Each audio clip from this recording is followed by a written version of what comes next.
the man who became his own rescue donor. In the bustling heart of Chicago, a man named John was waiting, a waiting room that had become his home, the soft beep of machines his constant companion. For years, he'd been on the transplant list, his life hanging in the balance, tethered to the hope of an organ donor who could save him.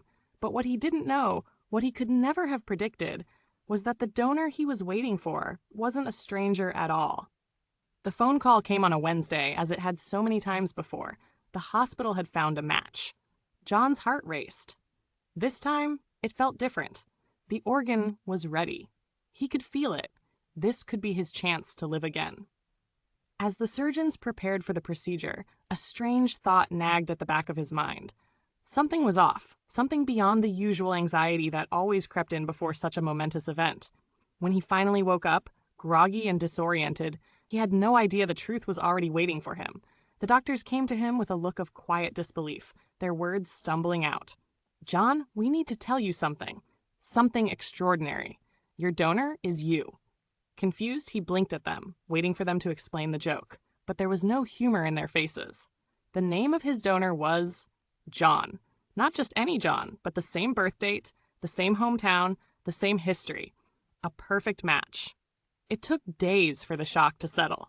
The organ had come from someone who, for reasons still unexplained, had the same identity. Another John, a man he'd never met, but somehow, in a way that felt almost predestined, they were connected. The doctors called it a coincidence, a once-in-a-lifetime occurrence, a miracle. But John couldn't shake the strange sensation that perhaps fate had played a hand in this. Why would the universe bring him such a gift? Why would the world present him with his own name as his savior? His heart felt full, yet at the same time it left him wondering if perhaps this stranger, this donor, had been a reflection of who he could have been, or should have been.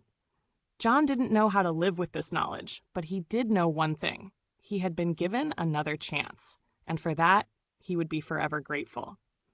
If you've ever thought that fate is a stranger, think again. Sometimes, the miracles we hope for are the ones closest to us, waiting just beyond the edge of our understanding. If you enjoyed this story, please like, share, and subscribe to help the channel grow.